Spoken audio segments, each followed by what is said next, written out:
Thank you so much for that very kind introduction. It is such a delight to be here. This is so meaningful for me. It feels like yesterday that I was a math fast track student here in the department, and it's such a pleasure to look out into the audience and see so many friendly, familiar faces. I'm also very glad to have the fast track students and graduate students here as well. This, for me, is an opportunity to not only talk about my story and hopefully inspire others and provide some guidance for how to do interdisciplinary work in mathematics and incorporate that into a career, but also an opportunity for me to give tribute to all of my mentors who have positively impacted my career path along the way.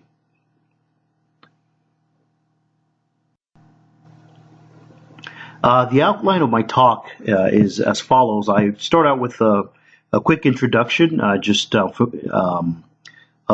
who I am and what I'm doing. Most of you know me, a lot of you do here. And also then I go into a chronological narrative of my academic path to this point. I mentioned some of my past projects and how math has sort of infused most of my intellectual work. And I talk about my current work, what I'm currently doing, and then I give some advice regarding lessons learned along the way. That's mostly geared towards the undergrads and the grad students in the room.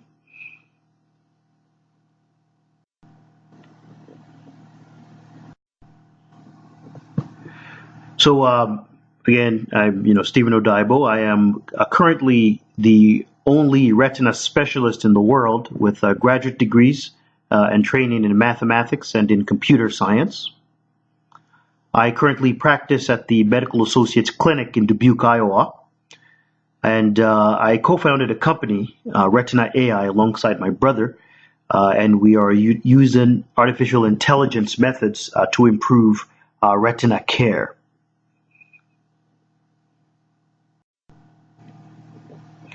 My training up until this point is as follows. I completed my secondary school education in Nigeria at the Federal Government College, Ilorin, in 1997. And I did my bachelor's degree here at the University of Alabama. I finished in 2001 and proceeded on as part of the Math Fast Track program. I obtained my master's degree over here at UAB as well. I finished in 2002. From there, I proceeded on to Duke Medical School, where I was privileged to work in the laboratory of Robert J. Lefkowitz, who's a Nobel laureate, and I was there from 2004 to 2006. And then I switched, moved on into computer science, and got a master's degree at Duke in computer science in 2009. And I returned to the medical school and got my Doctor of Medicine degree, my MD, from Duke in 2010. I stayed on at Duke for my intern year. I completed that in internal medicine in 2011. And then I went to Howard University in Washington, D.C. for a residency program in ophthalmology, which I completed in 2014. And then I went to the University of Michigan in Ann Arbor for a fellowship in medical retina, which I finished in 2015. My academic path up until this point has been unique in some respects and interesting. And I guess that's partly why I'm up here talking about this, what I've done and what I've seen and what I think of the whole thing. So hopefully that can be helpful to someone.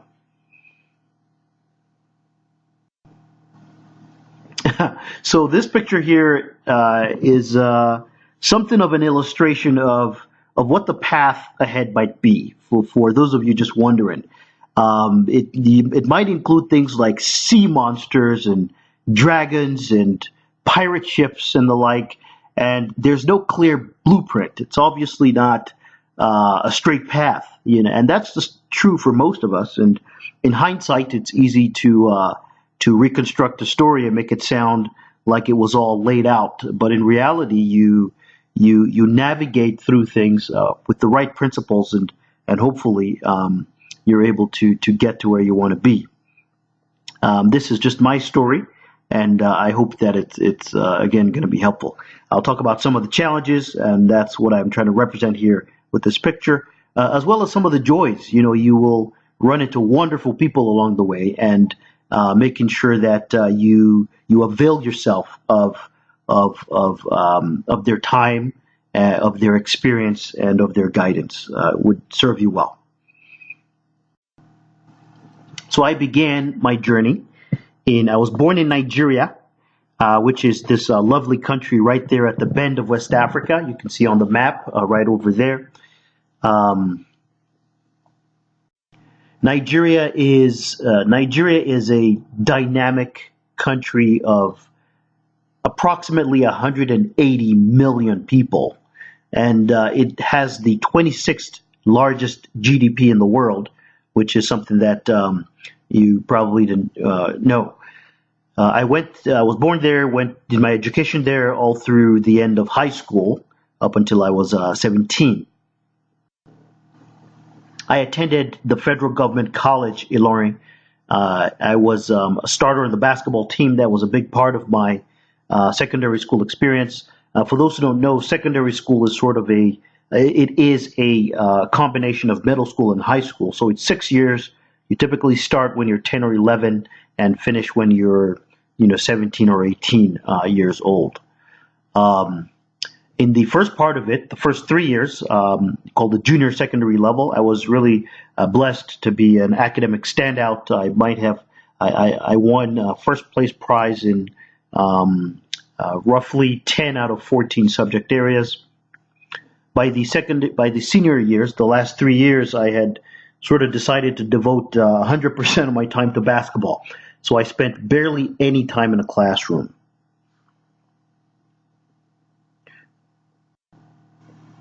After high school, I boarded a plane, and this is accurate. This is a KLM flight, and I recall a layover in Amsterdam, so that's about right. Left the shores of Nigeria and headed for the United States for college to attend the University of Alabama at Birmingham. This is a lovely picture of the campus. I really love that slogan, by the way. Knowledge that will change your world. We arrived here. I left with my brother, David Odaibo, who's in the audience. Thank you very much. Yep. We came here alongside our mom. She dropped us off, cooked some food, made sure our fridge was stocked. She got on a plane and left, and that was the plan, for her to bring us to school. I was 17 at the time. I adapted quite readily. Yeah, without a doubt, there was some culture shock. But I was 17 and I had classes to take, and I had midterm tests coming up, staring me in the face very quickly. So there was not a lot of time to be shocked. Of note, I had invested so much time in basketball in high school that I wanted to see, it was natural for me to see where that would lead. And my brother also played basketball as well. So we actually got up one day and walked into the Bartow Arena. You see a picture up there, and you see the Blazer mascot as well. We walk in there, knock on the door, and ask the gentleman, we tell him, we're here from Nigeria, and we are here to play basketball for UAB. He seemed a little bit taken aback and humored by the whole thing. I couldn't quite tell. I couldn't quite read his expression, but he was polite, and he got our contact information and told us that we should wait to hear from him. So good. So we left, and we were expectant. In the time being, we headed to the gym to play some basketball. And I walk into the gym, and lo and behold, I see somebody flying across from the free throw line and dunking the ball, and there's a game going on, and there's alley-oops, and there's all sorts of things behind the back passes, and I was like, wow, so I nudged the guy who's standing right next to me, and I asked him, these guys in fact, I informed him that these guys surely must be in the NBA. Is that right? He said, oh, no, they're not. They're not in the NBA. Not only are they not in the NBA, but they're not even on the school team. I was like, oh, you're kidding. I think you're mistaken. And he assured me that he was right, that these were just regular students who are just, burning away some time in the evening, relaxing with a good game of basketball. So at that point, I look at my brother and we realize we need a plan B. Okay, we're not going to play for UAB, and we're sure as heck are not going to make it to the NBA. So God had a different plan for me. I had grown up around medicine. My dad is a surgeon, and he was the chairman of the surgery department at the University of Ilorin, which is the town in Nigeria where I grew up and where I was born. He's an amazing role model. I'd sort of always been around academic medicine growing up, so it was a natural, if I'm not going to become an NBA basketball player, perhaps I can try my hand at medicine. Maybe I might be able to become a doctor.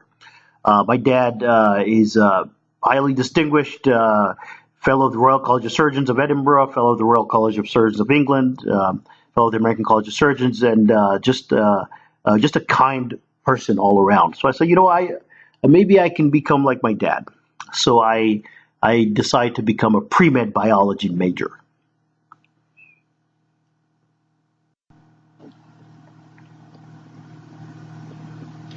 So I walk into the advisory office and I sign up as a biology major.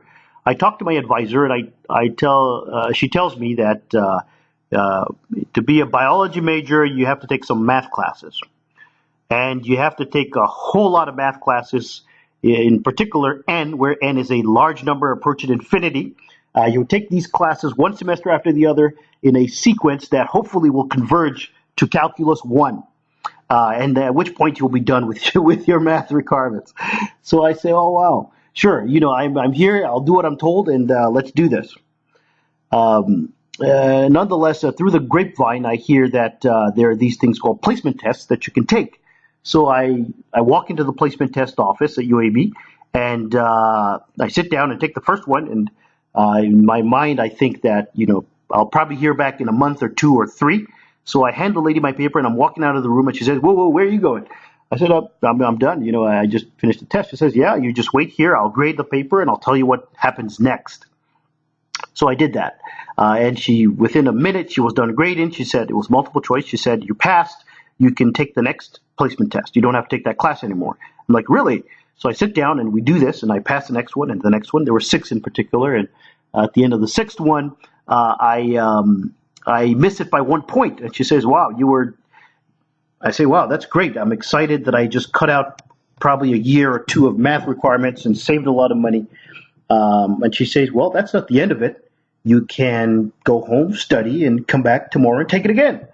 For me, this was new. In other parts of the world, academic requirements are more stringent. They're handed down, and that's the end of it. So I was delighted to hear this. I took the syllabus, I went home, studied, came back, took to the test, passed it, and she says, you can take Cal 1. I couldn't believe my luck. So I walked into the class, Calculus 1, and I was shocked. I was in awe. As I walked in, I felt like an imposter. For some reason, I felt I shouldn't be in there. I look around, and this one gentleman, one student, had spiky hair that was standing on its ends, and he reminded me of Einstein. And so I look around and look at the other person sitting next to him, and he bore striking resemblance to Richard Feynman, and someone else looked like Bill Gates. And so I sit down. Anyway, long story short, I get over the initial excitement, and I make an A in the class, and I decide to go in and get my grade from the teacher. So a lot of you know who this is. This is Henry van den Bedem. He was a postdoc at the time, and he taught my Calculus 1 class. So I walk in there and I tell Henry that, hey, this was meant to be my last, nth math class where n is a large number. Instead, it turned out to be my first, and it's my last because I'm done with my math requirements as a pre-med biology major. And he looked at me and said, well, that's fine. That's well and good. However, I would like to inform you of a program that I think you might be a good candidate for. It's called the Math Fast Track Program. And in addition, there's an associated scholarship with that. So my ears rang, and I was like, "Did you say scholarship?" He said, "Yeah." So I said, "Well, so where can I sign up for this math program?" And he said, "Not so fast. Hold on. I'm going to write you a recommendation and introduce you to the program directors." So he introduced me to Dr. John Mayer and Dr. Lex Overstegen, who are program directors of the wonderful mathematics fast track program at UAB, and who have remained wonderful mentors and now friends, through the years, and are in the audience today. I'm so delighted to be here, and thank you for everything. So I got accepted into the program. Initially, for the first semester, I didn't have the full privileges, and afterwards, I was all in. And the fast track program is housed right here at Campbell Hall. For me, it's such a delight and so meaningful, and to be back here, giving this talk in Campbell Hall, that's certainly nostalgic and certainly something of a highlight for me. By the way, I'm slightly disappointed to hear that the Campbell Hall is going to be moving, that you're moving to another building. Nonetheless, I'm glad that it's stayed here, and this whole time it's been a home away from home, or was for me while I was an undergraduate. And the memories of this place certainly live on, not just in my mind, but in the minds of a lot of us fast trackers who came through here. So the fast track program had a scholarship, which was an enormous help, and for the things that we were doing. There was an associated stipend. This was as an undergrad. You were fast trackers. We were undergrad/grad students. We taught a college course. From my freshman year, I taught my own class, and this was a legitimate college course where you assigned the credit, and that went on someone's transcript. And so that was a great opportunity to develop professionally and to mature. We had office space. We had a great community of intellectually motivated peers and mentors. There was one-on-one mentoring and research exposure every semester. Also, a master's degree came as part of the package, which was wonderful. Our weekly seminars were just a great opportunity to interact with our peers and to learn. We had great debates and arguments. Often we had to get up there and defend ideas that we barely understood, and that certainly crafted and molded us into critical, rigorous thinkers through the years. It was truly, truly splendid. Some of my favorite courses were advanced calculus, complex analysis, abstract algebra. I remember scoring 100% on Dr. Nandor Shimani's graduate abstract algebra course. I really got into it and spent a lot of time outside of class investigating those concepts, and I've had a proclivity for that since, a penchant. Differential equations was a lot of fun, as was linear algebra. Linear algebra is a very special set of concepts, I would say, which I'm going to talk more about later. So for the undergrads in the room, and even the grad students who might be thinking about going into the so-called real world with your math, this is one I want you to pay very close attention to, okay?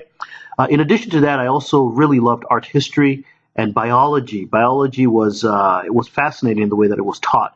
My instructor was Dr. Ann Cusick. Is Dr. Cusick still here? She's retiring this year? Wow, I certainly have to reach back out. She was a wonderful person, and she certainly made a great impression on me, as well as a lot of other students. I had great mentors here at UAB. I was especially blessed. First and foremost, I have to mention Dr. James Robert Ward Jr., who left us on March the 25th, 2013. He was such a caring mentor and friend, not just to me, but to a lot of us fast-track students. He was one of my fast-track mentors a couple of semesters, and he introduced me to enzyme kinetics. His area of work was in differential equations, and I remember him loaning me this huge yellow book with hardback that was my first glimpse into how you use mathematics to model dynamical systems that are of biological nature. I recently dedicated a book that I wrote to him, to his memory. Dr. Marius Nkashama, who's in the audience. Good to see you, sir. He was a wonderful mentor to me as well. He was one of my fast-track mentors a couple of semesters. And at the time I was here at UAB, he was in the math department, the only faculty member of color. And a lot of us looked up to Dr. Nkashama, not just in the math department, but sir, across the university, for the excellent work that you did and the level at which you did it. Dr. Nkashama looked out for us and was a role model to a lot of us. In particular, sir, I remember once you were leaving town and you asked me to sob for you in your, I believe it was Cal 3 course, to teach the class. And that meant so much to me that you entrusted that to me as an undergraduate.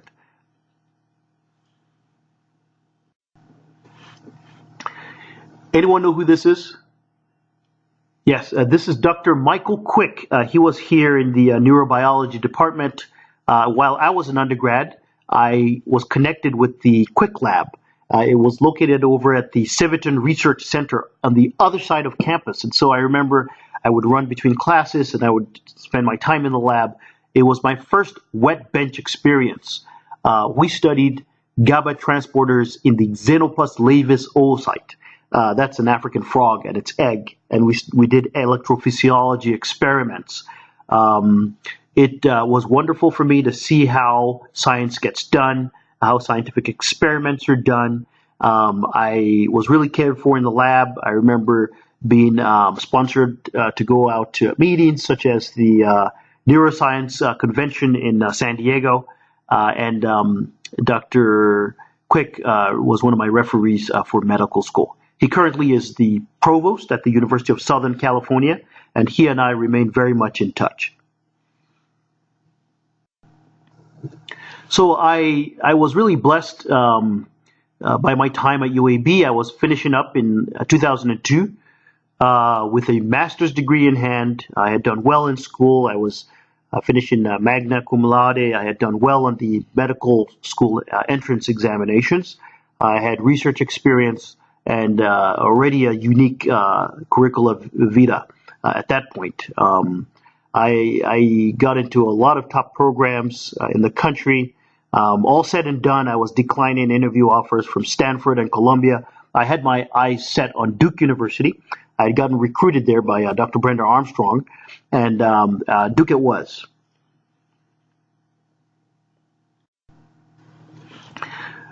Duke University is a lovely, lovely place. I mean, everything from the Duke Gardens to the basketball to this face here in the top left corner is the Davison Building, which is the medical school. That face has been preserved. At the bottom right corner there, that's the entrance to the medical center. I spent a lot of years at Duke. I have a lot of heroes from my time there, people that I still remain in touch with. Over there at the top, taking a selfie, is Dean Delbert Wigfall, who's one of the advisory deans at the medical school, is a good friend and advocate. To his right there is Dr. Joanne A.P. Wilson, who I'm going to talk more about later. She's a phenomenal person. And a very dear friend of mine, Dr. Kenneth C. Goldberg, who's head of the Veterans Hospital in Durham. Remarkable. He was one of my attendants in medicine and really has become a mentor, role model, and has just remained there, in my life. In the bottom right-hand corner is my dean, my advisory dean, Dean Philip Goodman. He is such a kind-hearted and wonderful person. And here you also have next to him Miss Maureen Collins, who is director of the Multicultural Resource Center. She is such a staunch advocate of students and I would say just a splendid person. I mean, Duke is full of such good people. Right there in the middle is Dr. Onyia Akwari. He was the first black faculty member at the medical center. He got hired there in 1978. He's a good friend of my dad's. And whenever my dad was in town, he'll take us all out to dinner somewhere, and he'll have dinner with me at his house as well. And David, you don't know him. My brother doesn't know him. Dr. Akwari is a phenomenal person, and he's now retired. In the bottom left-hand corner is Dean Brenda Armstrong. Dr. Armstrong is the Dean of Admissions at Duke Medical School, and as I stated earlier, she recruited me to Duke, and as a matter of fact, I'm dedicating this talk to her, and I'll tell you more about her in the coming slides.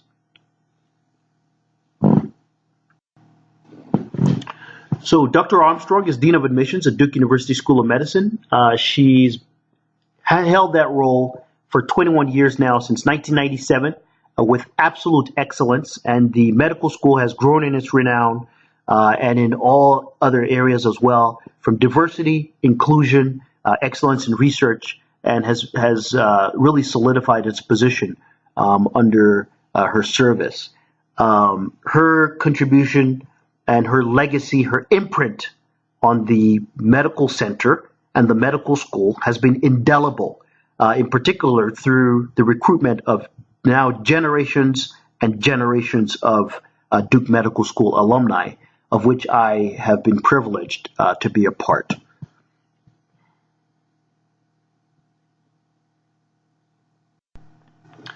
As I stated, her role in diversifying the face of medicine has extended beyond the Duke University campus and actually has made the institution an example for its peers, other top institutions of medical learning. So as my dedication to Dr. Armstrong is because of her excellence, her passion, her caring, and her phenomenal sense of purpose. It is a sense of purpose that is truly contagious and inspiring. Her singular drive to ensure the field of medicine remains excellent, diverse, and inclusive, and becomes those things, has truly changed the landscape of medicine in the U.S. and continues to do so.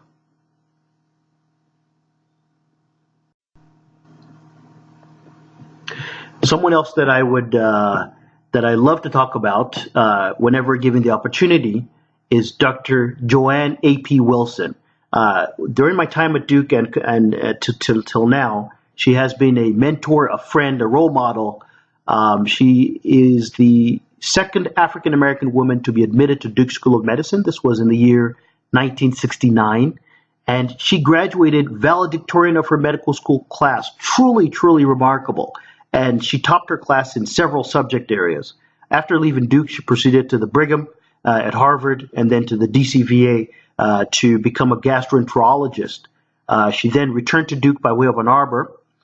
She served as chief of gastroenterology at Duke and also as the secretary of the American Society of Gastroenterology. She is an outstanding role model, mentor, and a friend. And she gave me a really nice coffee press when I graduated Duke Medical School in 2010. And I still use that coffee press to this day. I really appreciate it.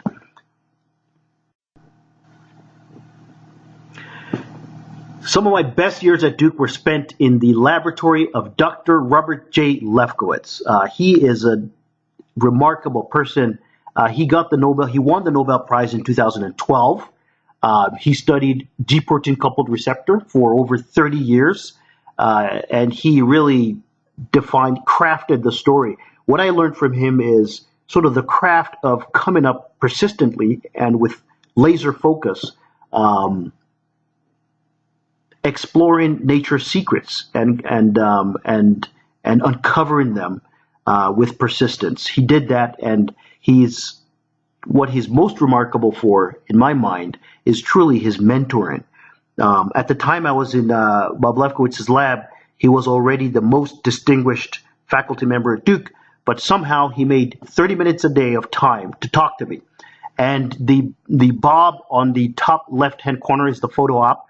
The real Bob Lefkowitz is in the bottom right-hand corner in his chair, and he is a dynamo. That chair spins at a very high rate, and he really has a heart to mentor the next generation of scientists, and I am truly delighted that I was in his lab before he won the Nobel Prize, and that I am one of his alumni.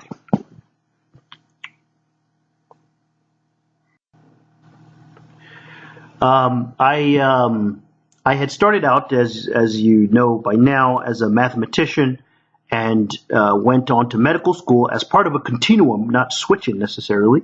And I felt that the next natural progression in that course was to learn how to implement some of these ideas, and I felt that the computer was going to be a necessary part of that. I switched and left Dr. Lefkowitz's lab and moved to the computer science department at Duke to work with Jia Bai-sun. Her area is matrix computations and linear algebra, and I obtained my master's degree from there with her. After I left computer science, I returned to the medical school. I got my Doctor of Medicine, my MD degree in 2010. I was finishing Duke after having topped my class in pediatrics and in neurology. And all things considered, through prayer and through deep contemplation about what's my best fit and where I want to make a contribution, I chose to go into ophthalmology.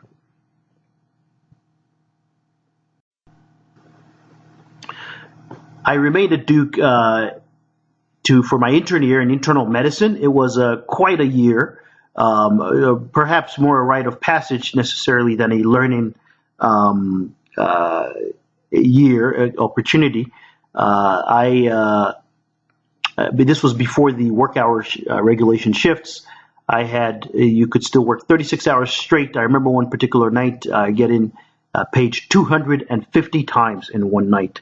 All said and done, I completed my time there, and it was perhaps a fit-in cap to my time there at Duke overall.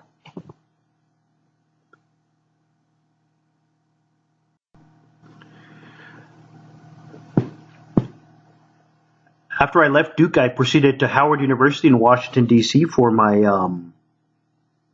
ophthalmology residency training. And it was indeed a splendid time. Washington, D.C. is such a lovely city. I mean, all year round, 4 seasons. I had a beautiful time at Howard, and I really enjoyed the engagement and just the camaraderie and the hospitality of the place. My wife is from right outside of Washington, D.C. She's from Germantown, Maryland, so it was also good to be near home in that regard.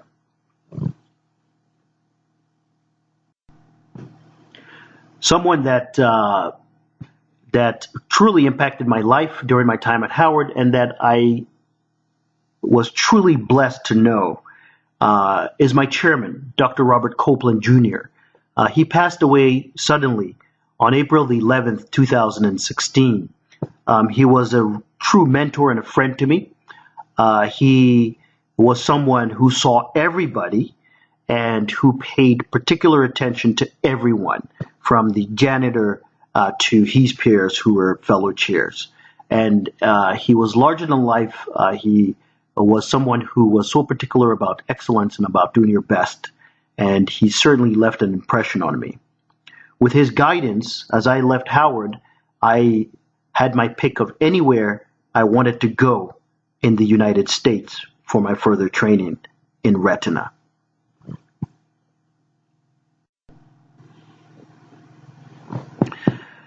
I decided to go to University of Michigan in Ann Arbor. That was my first choice for fellowship. I was going into the medical retina program, and it was such a lovely place. What particularly drew me to Ann Arbor was the academic culture, not just of the place, but of the department in particular. The ophthalmology department is a place that prides itself in training and nurturing the careers of physician scientists. And the camaraderie that you see there as well seemed to be a perfect mix.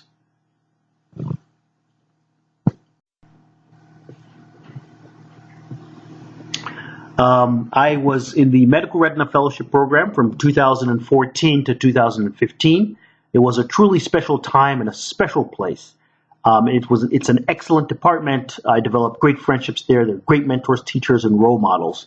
And before we got to Ann Arbor, whenever I would run into someone who spent time there, lived there, went to school there, and I would ask them, so what do you think of Ann Arbor? They all uniformly gave one response. Oh, I love Ann Arbor. And at some point I started thinking, how much have they paid you guys to say this?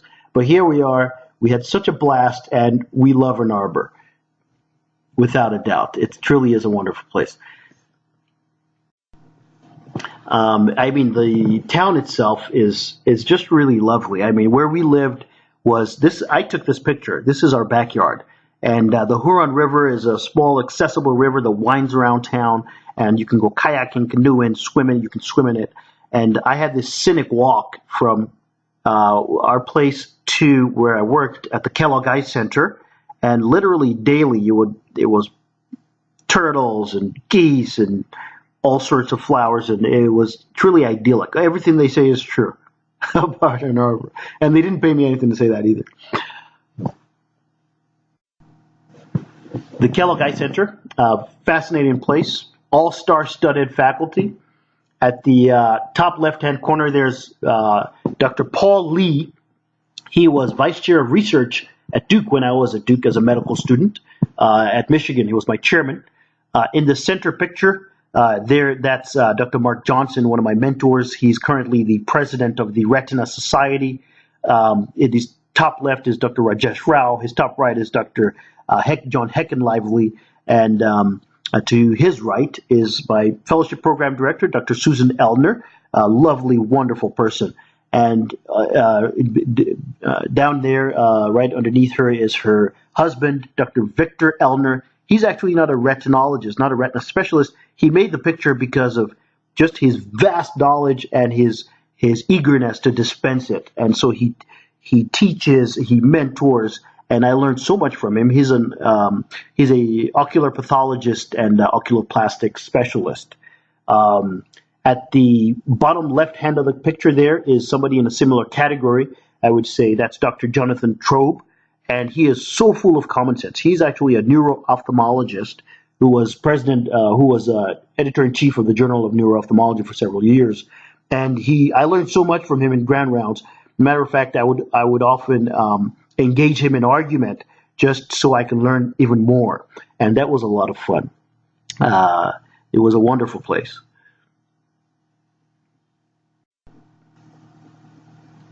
Some of my past projects that I've done, because I know a lot of you come to mathematics with this idea, and you've been told that math is everywhere, math is in everything, math is important. But when it comes down to the rubber hitting the road as to what do you actually do with it, sometimes you have to. It can be difficult to connect those dots. So I want to show you some of the specific projects that I have worked on.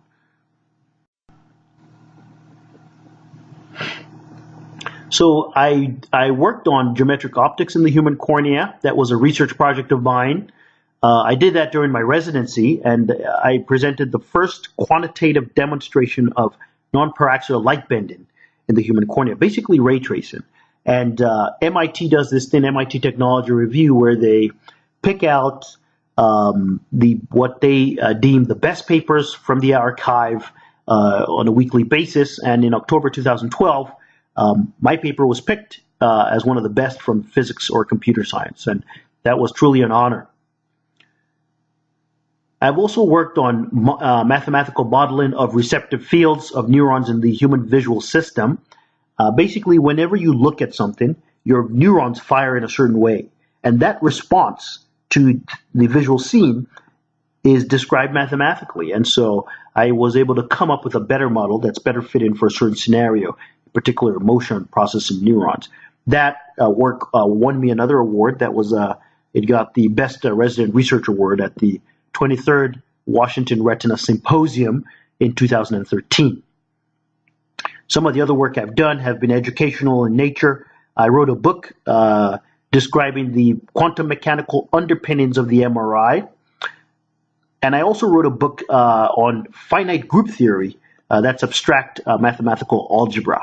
And that book I dedicated to Dr. Robert James Ward.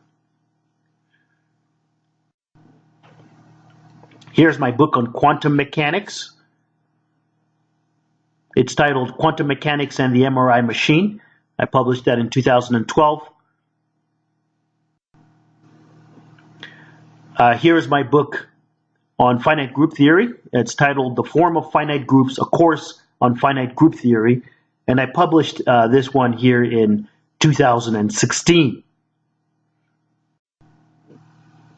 So, back to this question of, okay, what do you do with math if you want to work in the real world? And how do you get ready to do something with it?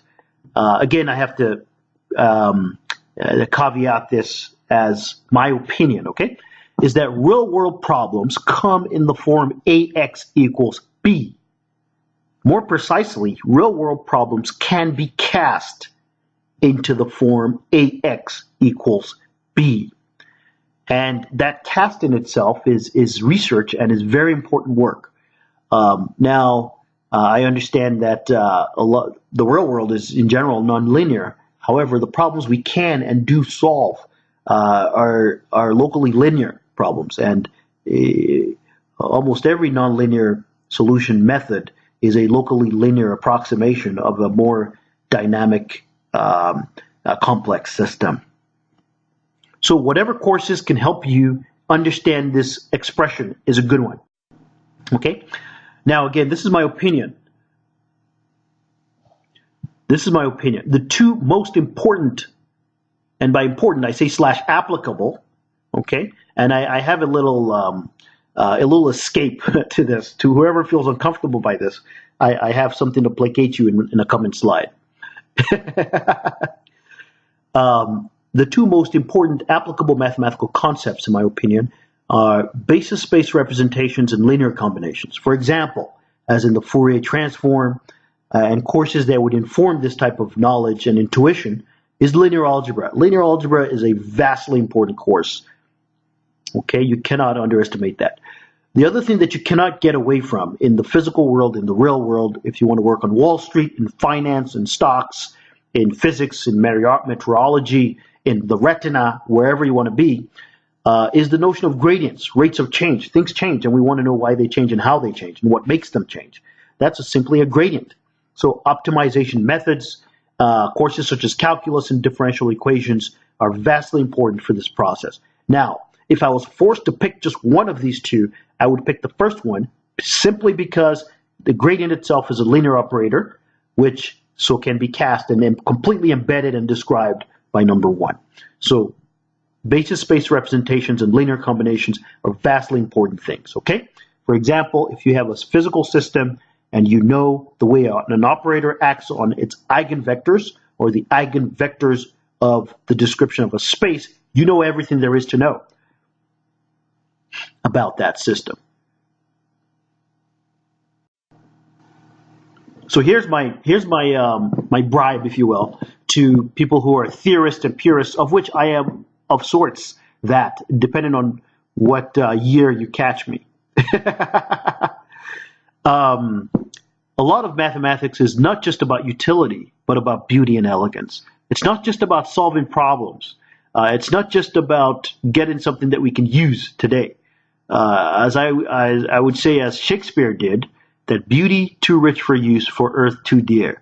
That often is the motivation for mathematics, and I certainly have no intention of undermining that central tenet of a lot of what we do as mathematicians and who we are.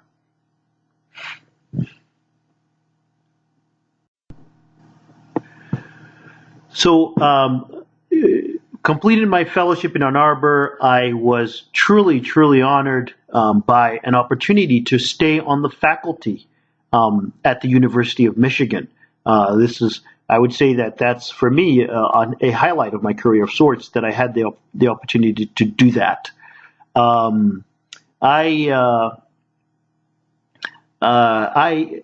Given the training that I had gotten up until that point in mathematics and computing, and some of my interests and things that I was wanting to continue to do, I was under the impression that I would need, and through prayer and contemplation, arrived at the conclusion that I would need more latitude to be able to pursue my interests fully.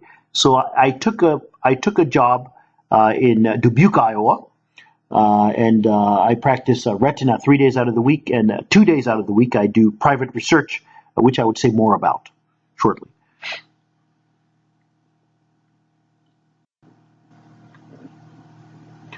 So my current work.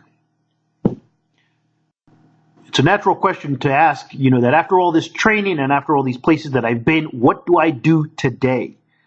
The answer to that is simple. I'm currently a retina specialist at the Medical Associates Clinic in Dubuque, Iowa, and I'll show you more about what that means and what I do.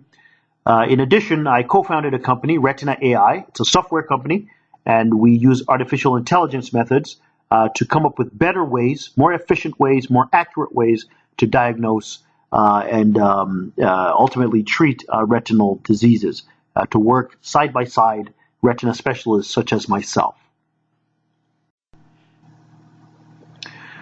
So I am a retina specialist. I diagnose and treat diseases of the retina. I perform lasers to repair retinal tears and detachments.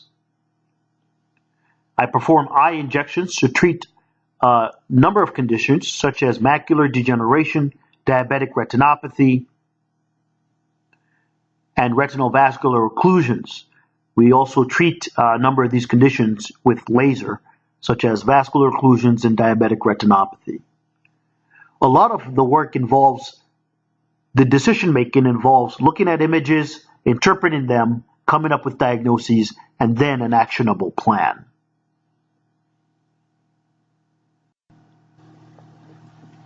Some of the diseases I treat include macular degeneration, diabetic retinopathy, retinal vascular occlusions, retinal tears, and retinal detachments. So here's a video of me doing an injection. This is, as I said, we do a lot of injections, a lot of lasers and the like. And for anyone who's squeamish or who doesn't like medical procedures, you can close your eyes now. So I'm putting on a mask, and you can see my patient is masked as well, as is my nurse, Amanda Williams. That decreases the odds, chances of infection. That decreases the chances of endophthalmitis. Gloves as well. Also gloves. A lot of these things are not universally done. Every retina specialist really does this a different way. They make good sense.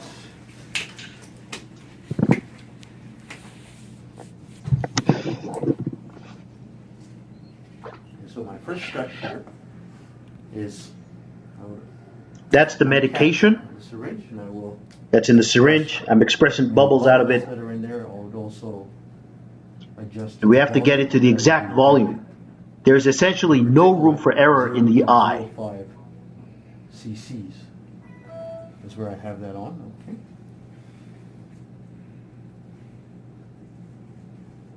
And in this next step, I would insert an eyelid speculum, which also is not a universal accessory. So at this point, I'm putting in something to keep the eyelid open. It's called an eyelid speculum. Look down, sir. One under the upper eyelid, and look up, and straight ahead. Okay. Now I want you to look down and to your left. Keep looking down and left. That little dab is something called betadine to prevent, to decrease odds of infection. Now I am marking exactly 3.5 millimeters from what's called the limbus. I'm putting, and now the needle is about to go in. You can see. There it is. And there's the injection being done. I'm taking the needle out. There. When you're done, over here, take that out. And that's it.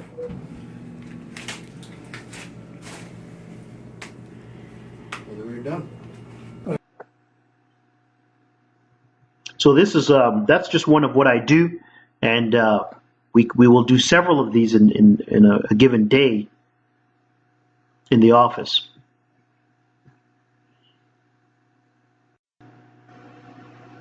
So what's my vocational purpose at this point, and what's my outlook? Well, for me, upon realizing that I am the only retina specialist in the world blessed with graduate training degrees in mathematics and computer science, I became inspired to use my unique training to improve retina care for all people. It's not just a bragging right. I feel an obligation to use it and to make the world a better place for people who suffer from retinal disease. So I started a company called Retina-AI to use artificial intelligence to improve retina care and also to improve the accuracy, work efficiency, and the life of retina specialists as well, such as myself. Our methods is called convolutional neural networks or deep learning. Some of you might have heard the term. And the goal is to learn the image features of the retinal diseases. What makes this disease what it is and what identifies it as such. And then we can use that information for actionable treatment plans. I co-founded this company with my brother in 2017, February. And he's a machine learning expert who wins competitions internationally on Kaggle. And so we've made a good team, and we are continuing to grow that team.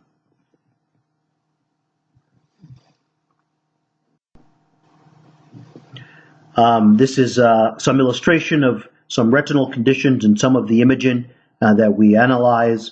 On your left there, that's called a fluorescein angiogram. It's in a patient with proliferative diabetic retinopathy. You can see blood. You can see areas where there's not enough perfusion of the retinal tissue. On the right, bottom right corner is a patient who has some engorged blood vessels, what we call venules, from having had a history of high blood pressure.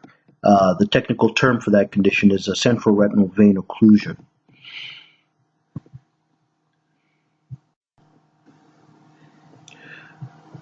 As I stated, I've been truly blessed over the course of my career and life. And in an earlier slide, you saw the airplane going from Nigeria to the U.S.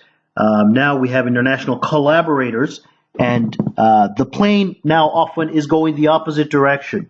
For example, this last December, I was invited to give an inaugural special guest lecture at the University of Ilorin.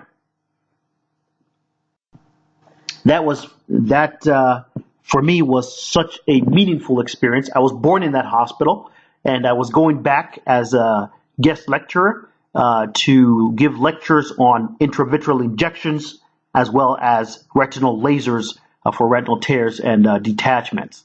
My wife went along with me. As you can see there, I was given a plaque and award, and that was very meaningful. To my right is the chairman of the department, Professor Uweye. To his right is Dr. Ademola Kukwala, and to her right is Dr. Olatunji. To my left there is my beautiful wife, Dr. Elisa Odaibo, and to her right is Professor Feyi Adepoju. It was such a wonderful time. I mean, I remember getting in there, and I told them, first thing I said was, well, I'm going to make this a quick talk. I'm not going to take all of your time because I know you have patients to see. And the chairman interrupts me and says, no, we have shut down the clinic for you. This is your day. This is a special inaugural guest lectureship. And I truly felt honored at that opportunity. Yeah, I was also privileged to roll that up into one. It was my mom's 70th birthday, my parents' 45th wedding anniversary, and so we were able to attend that, and it was one big. It was a wonderful time, very meaningful time at that opportunity. So now I have some advice for the undergrads. Based on the things that I've learned, what would I have you take away from this talk? The first thing I want you to know is that you are beautifully and wonderfully made. Okay? There has never been another you and will never be another you. So do not rob the world of who you are and who you were created to be by trying too hard to be someone else. Now, the operative term here is too hard. So as you'll note in my talk, it was full of all these mentors and role models and people who have positively impacted my life along the way. And these are people that I have tried to be like. I've tried in some degree or other to become, and that has helped me. So yes, you need role models, you need mentors, but ultimately you have to be contemplative, I say prayerful as well, and find your own way. Next, I'll say to continually, and for mathematicians or computer scientists who like the word iteratively as well, ask God for guidance on your journey and for clarification of your purpose.